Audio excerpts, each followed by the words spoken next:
I am the Ascended Master Saint Germain. What will it take to manifest my golden age on earth? It will take that the Christ is liberated in the minds of a critical mass of people so that they can be the recipients of the ideas that will manifest the golden age, but also so that they can be willing to shift their mindset to the mindset that will manifest the golden age.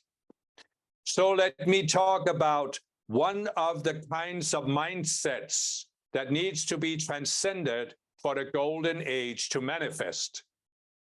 Now, you may have various visions of what the golden age means in practical terms. What kind of society will there be? What will life be like? But I think that those of you who are open to the idea of a golden age and who have at least contemplated it, you will agree with me that in the golden age there cannot be poverty. You cannot have a golden age that is manifest for a few people who live a life of luxury, as the power elites have done throughout history. Nor can you have a golden age where a few countries live a life of luxury, while still 2/3 of the world population live beneath the poverty level. So therefore, the entire planet must be raised, the economy must be raised, so that the majority, even the vast majority of the people, do not live in poverty. Now, am I here only talking about money, poverty of money? Nay, I'm talking about poverty as a mindset that denies Christ in your being, in your psychology. What is the mindset of Christ? Well, what have other masters explained? When you, the conscious you, experiences a glimpse of the Christ mind, whatever you can experience from your present level of consciousness, what do you experience? You experience that the Christ mind is more than your present level of consciousness. What have we explained is the purpose of the entire world of form. You start with a localized sense of self. You gradually, through many, many levels, raise your sense of self until you attain the greater consciousness. What is this process? It is the process of becoming more. How do you become more? Through the Christ mind. Therefore, the Christ mind is becoming more. Jesus explained it in a parable of the servants that were giving different numbers of talents, and their master went away, and 2 multiplied the talents, and 1 did not. The 1 that did not was in the poverty consciousness. The 2 that multiplied it, regardless of the factor with which they multiplied it, they were in the Christ mind. And therefore, they were willing to use what they had to become more. And this is the path of Christhood.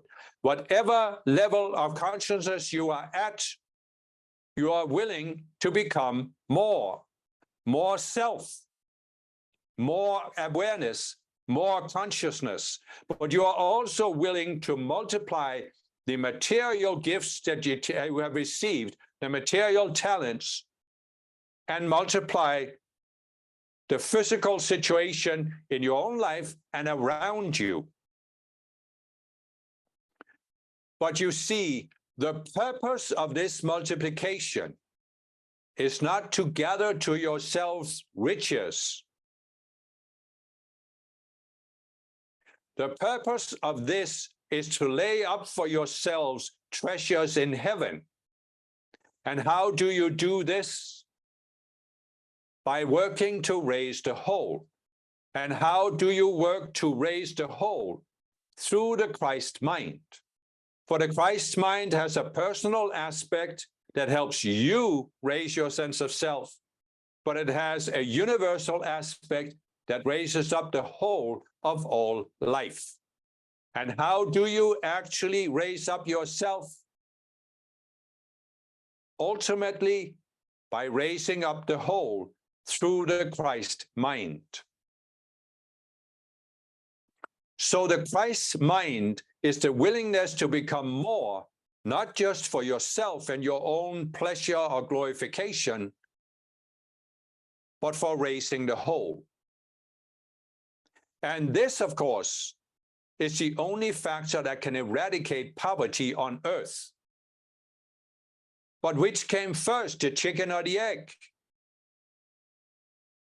Physical poverty or the poverty in consciousness? Well, as we have said many times, consciousness comes before the physical manifestation. So there was a time when there was material abundance, at least greater material abundance than there is today, but people started going into the poverty consciousness, denying Christ in themselves, denying the possibility to become more. And how did this happen? It happened before the fallen beings came, when you had this society that was focused on conformity, eradicating differences. And this caused many people to go into this state of mind of just wanting to conform to the norms and standards of their society. Now, mind you, these norms were not as repressive as you see today in some nations, such as Russia or North Korea, or as you saw in the Soviet Union or Nazi Germany. They were not aggressively, violently suppressive. It was done through the upbringing, where people over generations, over lifetimes, have been brought up to conform to the norms of society. And this caused many people to voluntarily go into this state of mind when they were not willing to become more than their station in society as it was defined by the ruling class. And this ruling class were not fallen beings. They were not in the fallen mindset, but they were in the mindset of separation, duality, and they had defined an epic goal based on the duality consciousness, which was to create this homogeneous society. As we have explained before, this becomes a closed system, becomes subject to the second law of thermodynamics, and therefore the decline of Earth started. Therefore, it was decided to allow fallen beings to incarnate here so that they could stir up the conformity, which we have explained many times before. But the point I want to come to here is that even before the fallen beings came to Earth, a critical mass of people on Earth had decided to go into this specific denial of the Christ in themselves, where they were not willing to become more, where they were just looking to have a certain station in society, which gave them a relatively affluent, secure, and very comfortable life. And they just wanted to live that way for the rest of their lifetime. And when they re-embodied, they just wanted to live that way again.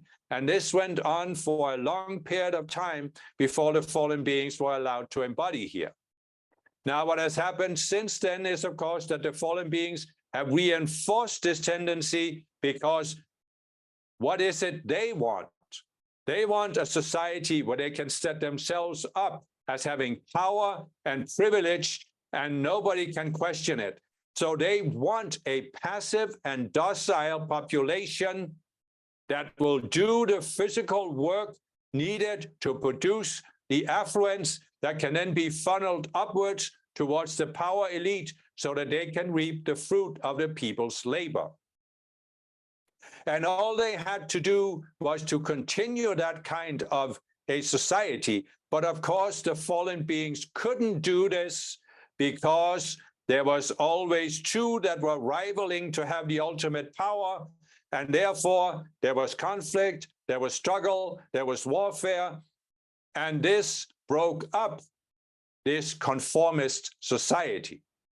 Yet, even to this day, a very large portion of the original inhabitants of the earth are still in this state of consciousness of just wanting to have a secure, comfortable, and somewhat affluent daily life as it is defined by their society, and they want to cling to it for their entire lifetime. In fact, for many lifetimes, for lifetime after lifetime after lifetime after you get the picture. And so this is what you still see today in many nations. You see it in many of the European nations who, up until just recent decades, had a relatively affluent lifestyle for most people, but they could not really even dare to dream of having affluence beyond a certain level. Now, their level of material living was considerably higher than what you saw in the Soviet Union at the time. But the people in the Soviet Union still felt, well, we know what we have. We never know what we'll get. So they were satisfied, they were content with having that minimal level of affluence. And of course, they had believed in the propaganda that they weren't better off in the Western world. In America at the time, you saw many more people who wanted a better lifestyle. You had the entire baby boomer generation who were born with a determination to manifest a higher level of affluence than their parents' generation. And this is what you saw led to the growth in the economy during the 60s, 70s, and beyond. But you also see that this trend has now been slowed down, even stopped, so that there's a new generation of people that are beginning to question whether they can actually have a more affluent life than their parents. And this is because, of course, the fallen beings in America have managed to concentrate wealth in their own hands and therefore sabotage this development, which was truly the Christ development, that these baby boomers had the willingness to multiply their talents and strive for more. But this was not as prominent in Europe at the time, and it was virtually non-existent in the Soviet Union. And you still see a large part of the Russian population who want the safety, the security, the comfortable lifestyle, even though it isn't affluent.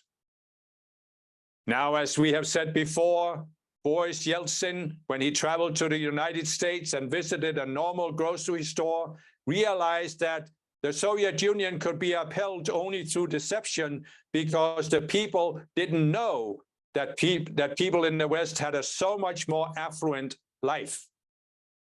But even today, where there isn't quite the same area of information as there was during Soviet times, many Russians do have access to information to see that people in the West have a more affluent lifestyle, but they don't want to make use of it because they still don't want to multiply the talents and strive for more. And you find, of course, the same mindset in many other parts of the world. South America, a large part of the population accept a certain station in life. Africa, many people are just seeking to get by and eat.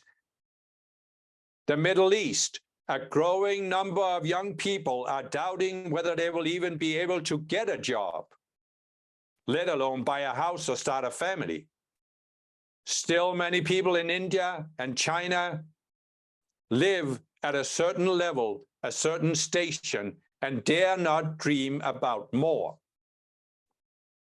And so you see, of course, also that societies like Russia and China and North Korea are seeking to create a modern version of the conformist societies that were there before the fallen beings were allowed to embody on Earth. And so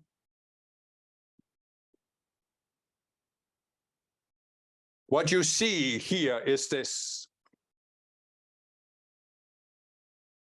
The golden age cannot be manifest fully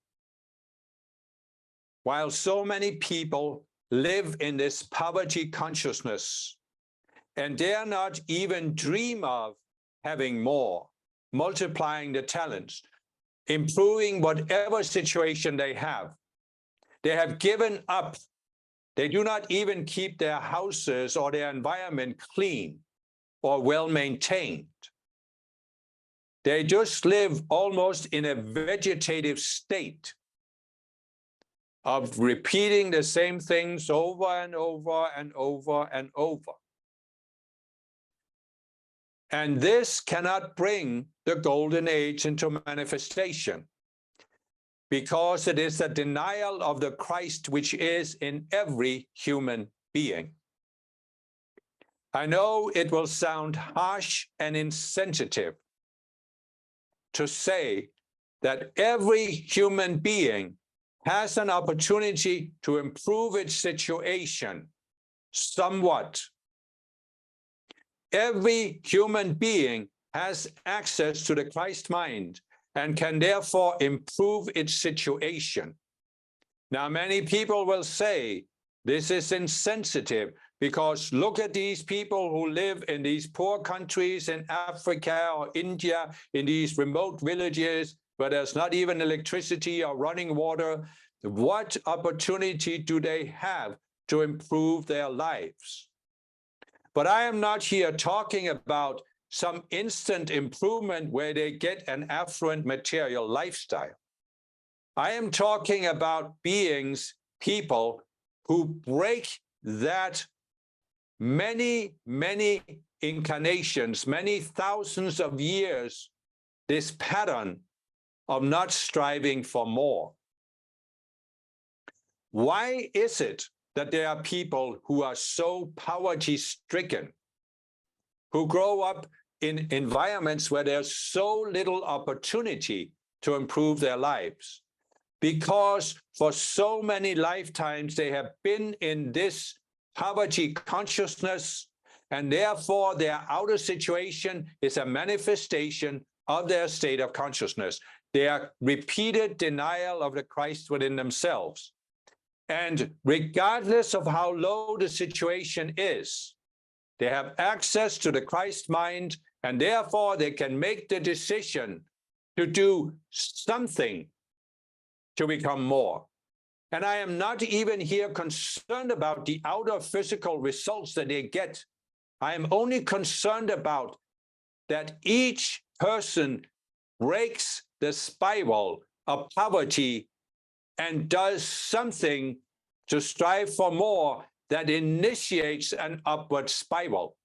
It may not lead to any visible results in this lifetime, but it will, over the next several lifetimes, lead that person to manifest itself into a situation, to be born into a situation where it has greater opportunity. And that is, of course, what I desire to see for every human being on earth. For what is going to manifest the golden age? That people make use of whatever opportunity they have. The golden age is not going to drop from the sky. I am not going to appear in the sky and manifest the golden age. The golden age must be co-created by human beings in embodiment. And this must happen gradually, step by step by step, so they can keep up with the changes in their minds. And so that they feel that this principle of multiplying the talents really does work. And they are part of manifesting the golden age by their efforts. This is my desire. It is not a concern of mine, as I've said before, to manifest some utopian society with golden buildings and gold in the streets. My concern is the raising of consciousness. And a very important aspect of this is to set people free from this poverty consciousness where they have given up. They have given up even dreaming about improving their station in life. They have either become content with having less, or they have been so beaten into submission that they dare not even dream of having less. And so part of my purpose here for this release is to release this powerful impetus into the collective consciousness to shatter in the 4 levels of the collective mind these matrices of the poverty consciousness. The purpose of this is to give people an opportunity to choose more, which they have not had for a long time, many of them. This does not mean that I'm forcing them. They have to choose, but at least they have a better opportunity to do so than they have had for a very, very long time. And as I say again, I, Saint Germain, scatter the poverty consciousness in the 4 levels of matter. I shatter in matter the poverty consciousness.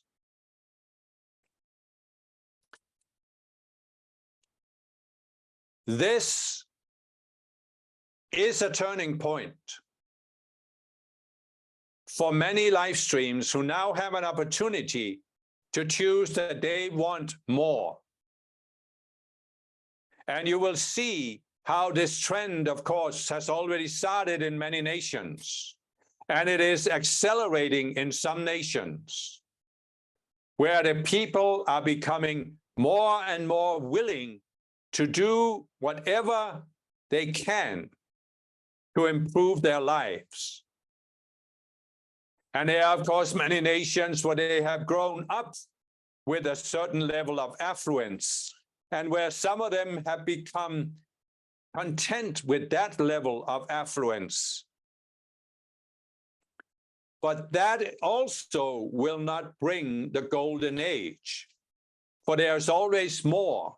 And there's always, when you have reached a level of affluence where you have what you personally need, there's always the possibility of using that to do something for others. And that is another aspect of the Christ consciousness. As I said, the personal aspect is that you raise yourself up, but the universal aspect is that you raise the whole. So you have to start by raising yourself, but then when you reach a certain level, you start seeking to raise others as well, raising the whole.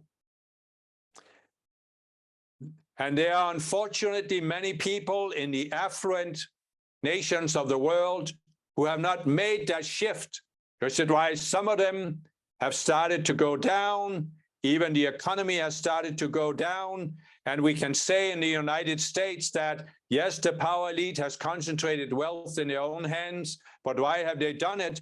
Because the baby boomers were so focused on raising their own lives that they never made the transition, most of them, to seeking to raise the whole.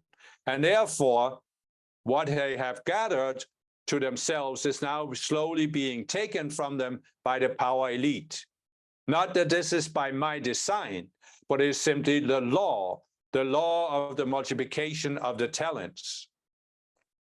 It is perfectly according to the law that you work on improving your own situation for a time. But when you have raised yourself to a certain level, the next logical step is to work for the whole. And if you do not make that switch, then gradually what you have will be taken away. For what does it mean to have?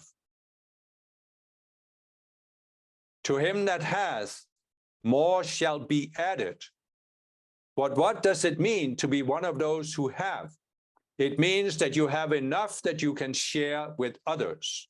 You can help others. And when you decide that you have reached a high enough level for your own comfortability, and you decide now to help others, that is when more will be added to you as you work on raising the whole. This is the Christ consciousness. It is not just about the economy. It is about all aspects of life, doing something to help others, to inspire others, to be an example for others. There are so many things can be done that doesn't require money, but so many things that can be done for other people. It even applies to the spiritual path, whereas we have said, there comes a point where you have raised yourself to a sufficient level that you now have something that you can use to help others. But if you stay focused on yourself, stay in that self-focus without reaching out to others, then your growth will begin to slow down and will eventually decline. And we have seen many spiritual people from many different movements and organizations go through this pattern of becoming so focused on themselves, so focused on their own growth, that they are not seeking to raise the whole. And so, again, as Maitreya and Jesus and Mother Mary have talked about, there are certain enigmas.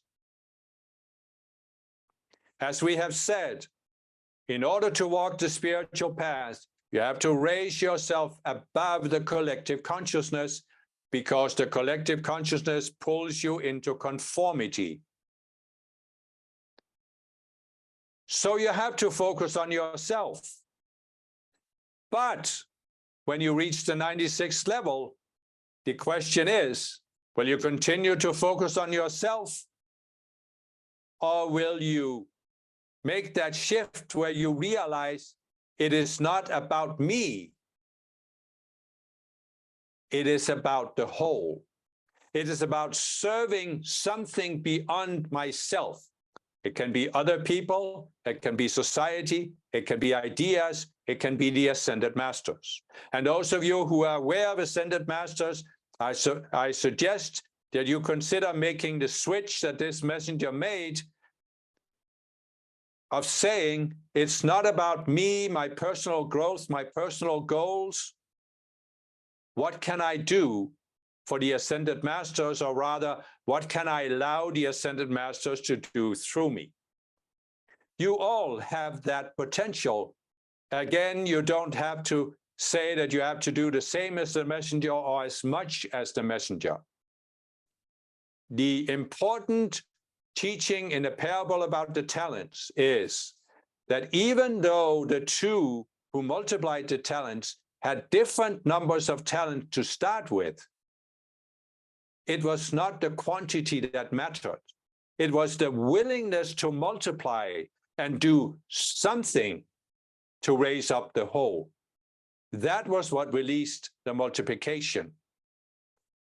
And you all have the potential to do this.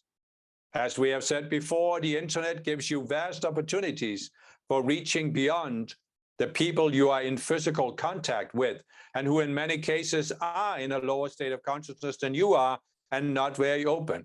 But you might still be able to help them, not about giving them an Ascended Master teaching, but help them in some way by sharing something from the insights, the awareness that you have attained.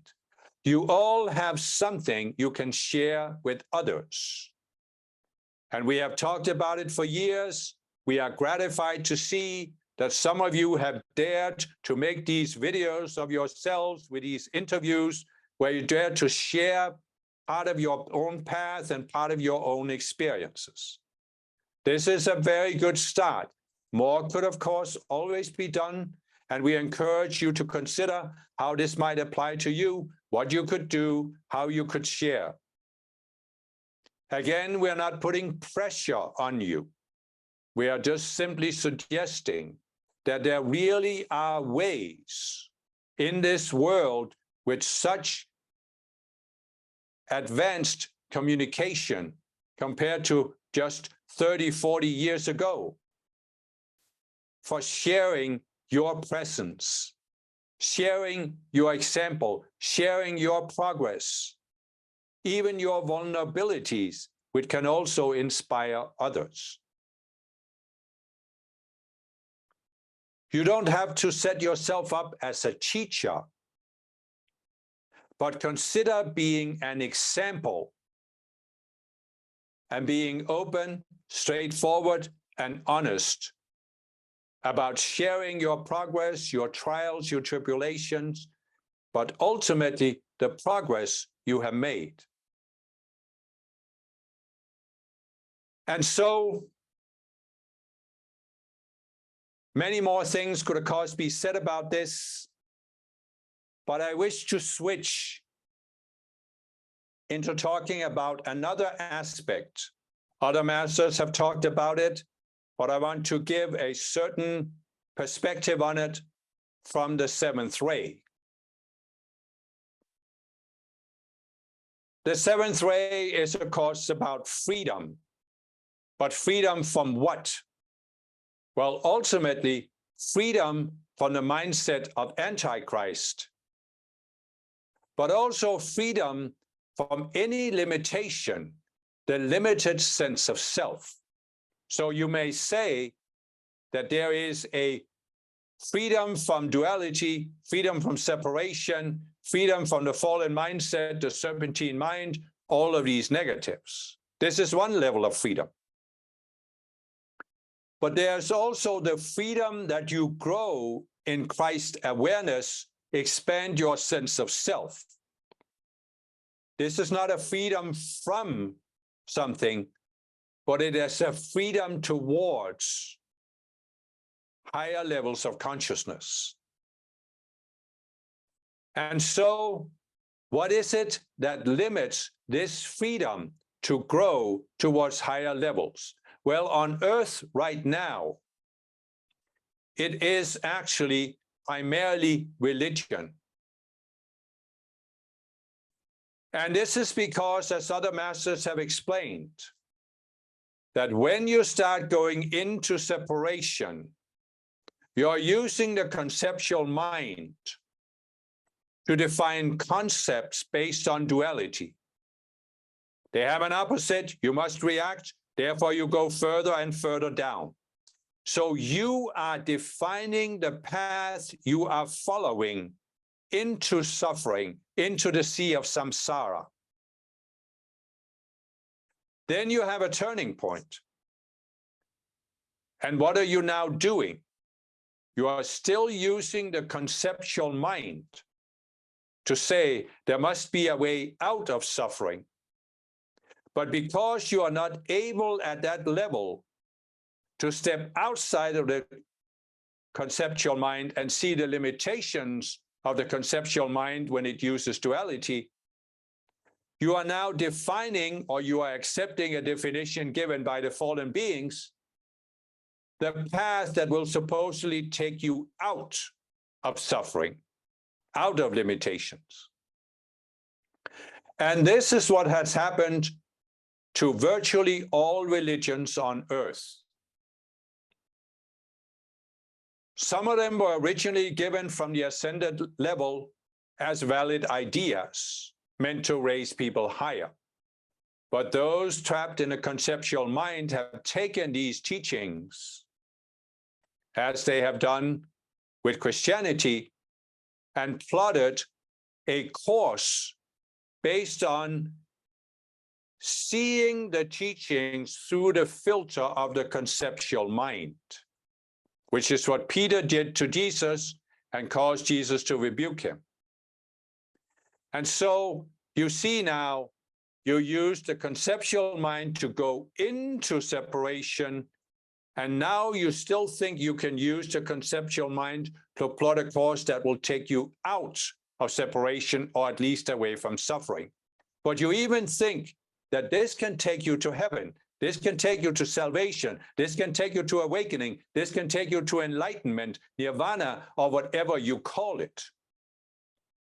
And this is what you see in most religions, in many spiritual movements and philosophies.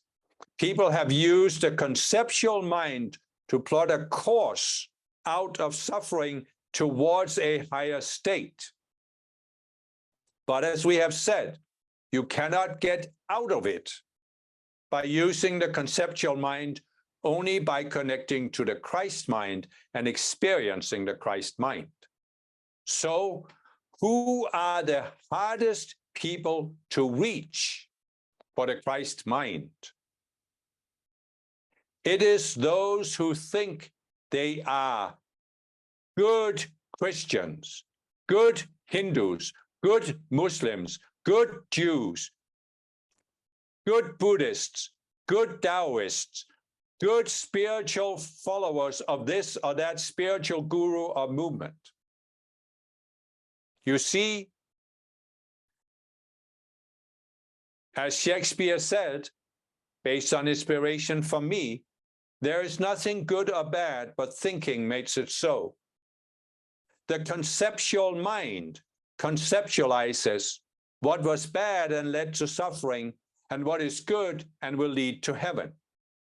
Ironically, hardly anyone are more difficult to reach for the Christ mind than those who claim to be good Christians and think they are following Christ's teachings and are sure to get to heaven because they have created with the conceptual mind an outer standard for what it means to be good. And because they live up to that outer standard, they think God must accept them into heaven. But you see, their standard for what is bad and what is good is defined by the conceptual mind based on separation and duality.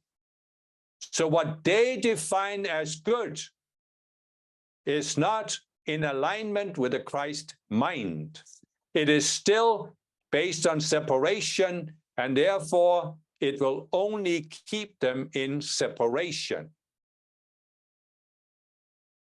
Now, you may have people who have over a long period of time created these areas in the mental lower identity realm that seem like heaven, seem like nirvana, seem like this pure, undifferentiated awareness, this higher state that they claim to have experienced or be in.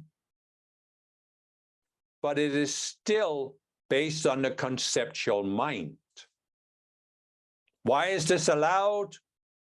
Because free will must be allowed to outplay itself.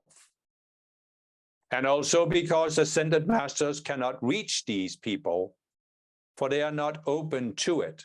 They are so sure that by living up to their standard, they are guaranteed to be saved or reach enlightenment, that they have no need for us. They have no need for a spiritual teacher. They have no need for the Christ mind. They especially don't need anyone to challenge their certainty that they will end up in the right place. And so, as Jesus said,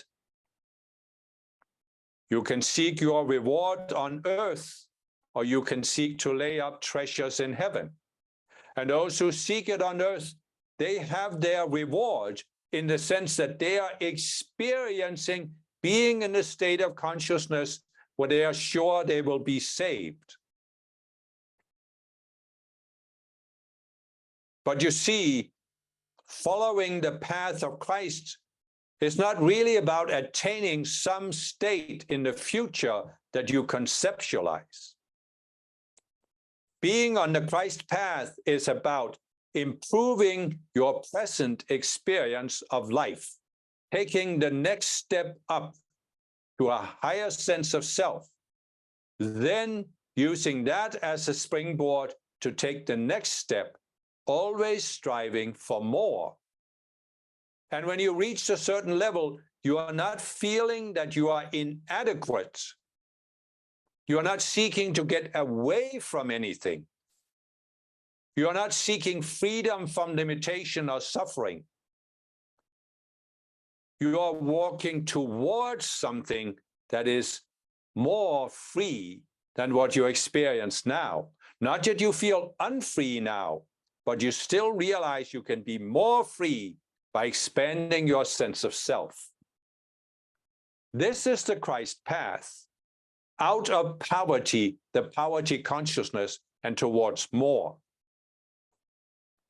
It is the realization that the conceptual mind can define both hell and heaven, but neither of them are in alignment with the reality of the spiritual realm. There are even Buddhist teachings that say that samsara and nirvana are the same thing because they are both defined by the mind. The mind first defines limitation and suffering, the sea of samsara. Then when the suffering becomes too intense, people say there must be a way out of this. And now the mind defines the way out, the way towards this wonderful state of bliss and enlightenment. But the Christ is neither this nor that, neither heaven nor hell. The Christ is, as we have attempted to explain, beyond concepts based on duality, value judgments, the opposites. It isn't that there are no concepts in the Christ mind, but they are not based on separation and duality. And therefore, the concepts in the Christ mind is simply your current sense of self. And when you flow with Christ towards more, you are continually expanding that sense of self. That is how you eventually qualify for your ascension. That is how, after you ascend, you continue to flow with a Christ mind, rise higher and higher in these very, very numerous levels of the spiritual realm until you reach that level of the greater consciousness and then decide what you want to do from there. And so this is true freedom. There is freedom only in the Christ mind, whether you call it something else or not. But be careful that you do not call it something that represents a closed concept, a concept that cannot be transcended. Because you may say, well, aren't we giving you a word? Aren't we giving you a concept of what the Christ mind is like? And certainly people who are trapped in a conceptual mind in a level of separation will see it that way and will, like Peter, turn Christ into a concept that the mind can deal with. But those who are willing to truly lock into what Christ is, to truly hear what we are saying between the lines, will realize and experience that Christ is that out of which all concepts are created, but which in itself cannot become a concept. It is not a concept. It is the ongoing flow towards oneness with the Creator.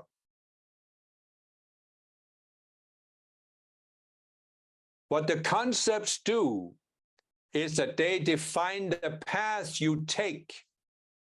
And the concept based on duality take you away from oneness with the Creator, and the concept based on the Christ mind take you closer. But the Christ mind itself is not a concept. And if you try to reduce it to a concept that the mind can deal with, then get thee behind me, Satan, for thou art an offense to me.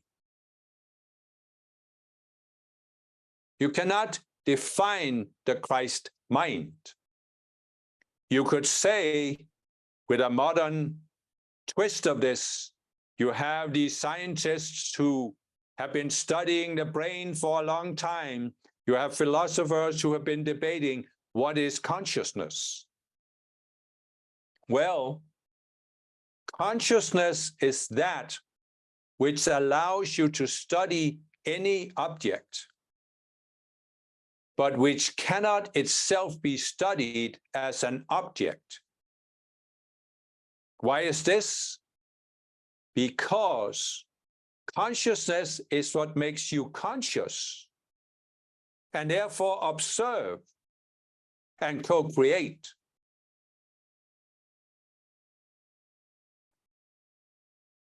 But you cannot turn your consciousness into an object that you can see from the outside. You can only experience yourself from the inside. Now, we have said that the conscious you can experience itself as pure awareness, neutral awareness that is free from concepts. Yes, but it's still the conscious you experiencing itself from the inside. You're not inside a separate self, but you are still experiencing yourself. And that is the way it will be all the way up to the greater consciousness. And what the conceptual mind will do when it is in separation is, as I have said, try to reduce everything to a concept that the mind can deal with. And that is why scientists have come up with this idea that consciousness is something that can be studied like you study the backside of the moon or subatomic particles. You can study it from a distance. You can become the remote neutral observer. But you see, you cannot become a remote neutral observer of consciousness.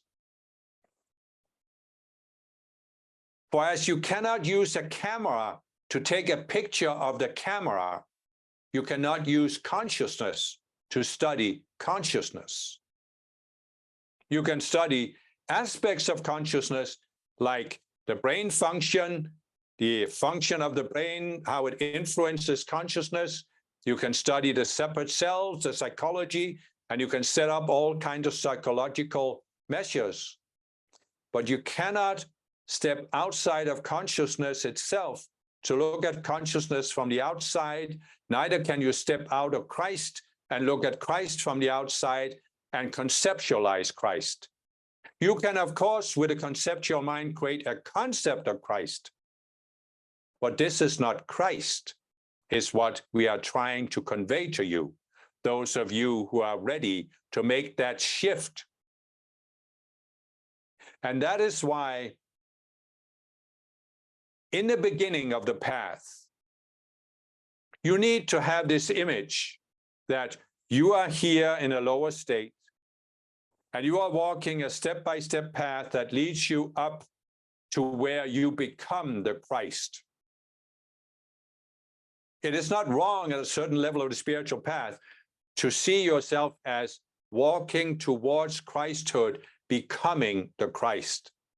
But ultimately, as we have attempted to explain also, you come to a point where you realize that it is not a matter of becoming something you are not, but of accepting and experiencing what you are, because the conscious you is out of the Christ consciousness, the one mind. So is your I am presence. So, with this, I've given you enough philosophical discourse for one installment. But I want you to consider, as the direct students of the Ascended Masters, when will you have reached that point where you have fulfilled the personal aspect of your divine plan of resolving psychology to where you can switch from the focus on self to the focus on the whole and start giving a service? And I suggest you consider what you put in your divine plan of what kind of service you want to give to the Ascended Masters, especially what kind of service you want to give to Saint Germain. That is your personal contribution towards manifesting the golden age. Because when you are willing to make that shift, then I am indeed willing to work with you personally. You may not in the beginning realize this, you may not feel it, you may not experience it. I'm not going to appear to you as some undeniable manifestation of heaven, but I am going to appear to you as the still small voice within that gives you ideas